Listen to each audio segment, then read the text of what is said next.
I mean, the importance of Baby Lifeline is actually it's a very good brand. It's known out there as being a charity that provides help and support, both for obviously providing equipment and so on for in the NICU units, but also providing sort of generic training and for the good of the mothers and the babies. So it's a very attractive collaborating organisation for people to have. It's no other agenda apart from doing good. So that's one of its benefits. The other benefit Baby Lifeline has is that it has connections with a huge number of very talented, very able people who want to give time and effort to help with the development of the courses, because again it's seen as a good thing to do. Baby Lifeline's in a very good place at the moment because one of the main highlights of problems within the NHS has been looking at outcomes. This has been now it's focusing more and more on outcomes, and you know that the NHSLA report that's just come out has highlighted what most of us knew already, but it's quite significant problems relating to trauma to babies at the time of delivery, and the consequences of that from a medical legal point of view and the cost of that. But that's human tragedy as well. It's not just the money, it's the human tragedy of damaged babies. And we know an awful lot of that relates to poor working environment in some way, whether that's related to understaffing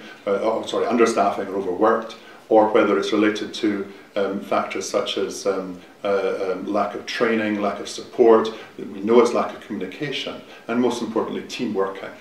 And one of the things which, again, that you're been very good at is that not only training but around a particular subject, but training the team working around that, and seeing how that, okay, it's all very well you diagnose a problem in CTG, what do you do about it? How do you get the support and people to come there and do the rescue? We know that a lot of the problems relating to bad outcome relates to problems of the length of time it takes for the event to be diagnosed as occurring and the rescue of that event. So the shorter that distance becomes, the more likely that baby will be born well. And it's teaching people how to interpret, escalate, act, and communicate, which is what you've been trying to do in various parts of the training you have. And that's not something which is well trained at the current time within the NHS. So I think that Baby Lifeline has all the potential resource there. And it's done, you've run 70 odd courses over the years. It's been a very impressive portfolio of work.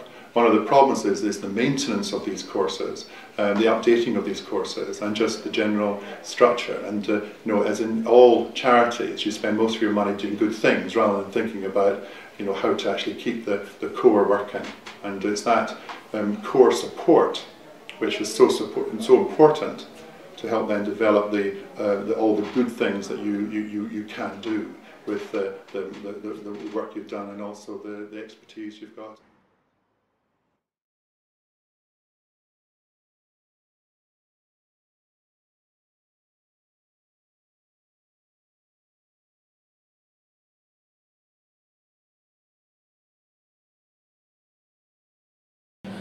We are at Leicester conducting a CTG masterclass at the Leicester General Hospital in the Postgraduate Education Centre, which is a leading centre in East Midlands for maternity care.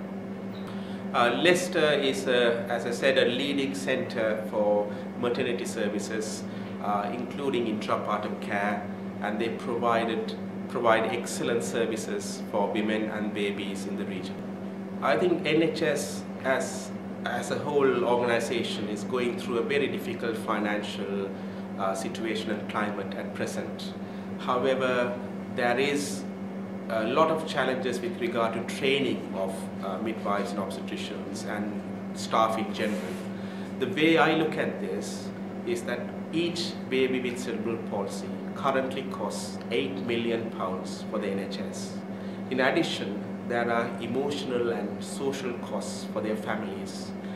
And therefore, in my opinion, every penny that is spent to train midwives and obstetricians to improve their CTG interpretation is money well spent, because overall it will save large amount of money for the NHS.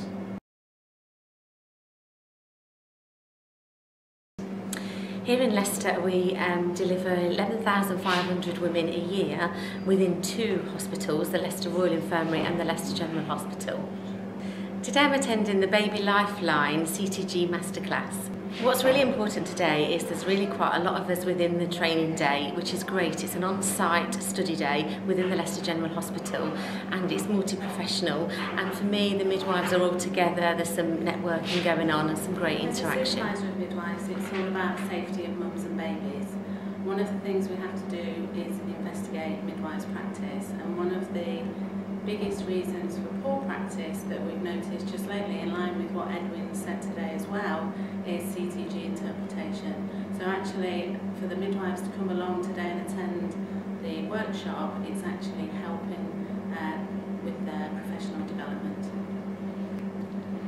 This is clearly a very important topic for us when we all work as a team on the labour ward, and it's so important, like Edwin's told us this morning, that we have a multidisciplinary group of people working on labour ward, and it's so important also that we've gone back to basics, looking at why and how we interpret CTGs and what impact it actually has onto the perinatal morbidity mortality as well as our operative intervention rates, and therefore I think it's very important that we are here and very privileged to be on this Baby Lifeline CTG Masterclass today. I think it's important because like Edwin said today, when you're in training, you're taught by health professionals rather than the actual science behind everything. It's really nice to actually come to the understanding of the science behind what's going on. So you're not looking at the CTG as the interpretation, you're interpreting what you're seeing. So rather than that being a diagnosis of thinking, okay, well, what's the reason behind this, what's the reason behind that, you're able to provide a rationale for your actions, and you're then able to exclude things, and like the consultant said, you can reduce the intervention rates as well. So it's nice for everybody to have that understanding. Clearly we are a maternity unit, and as one of the maternal fetal medicine subspecialists, one of my jobs is to look after very high-risk mothers. What Baby Lifeline is obviously bringing into this for us is that it's looking at the safety, well-being of mother and baby. And clearly what Baby Lifeline's done as a charity is putting together a huge amount of effort into a time when resources are at a minimal, but clearly have benefited us as a group today. Baby Lifeline has really made a difference because it's provided a sort of like a link between women and children and between healthcare professionals. At the end of the day, life does start in maternity. That's where everybody's born. So it's quite important to make sure that we get those things right from the get-go, so that people can live and we can reduce the incidence of maternal and infant mortality and morbidity. So I think it's really made a difference in that it's providing training for people, for staff members, particularly where the economic climate is, we don't have enough money for equipment, we don't have enough money for the training, but it's providing this training for the staff free of charge, and we're doing it together collectively. And I think it's really amazing that it's taken a mother to sort of cry out after her loss to get it going. So I really think people need to encourage it and push it forward, because it really will make a turnaround in maternity in this country.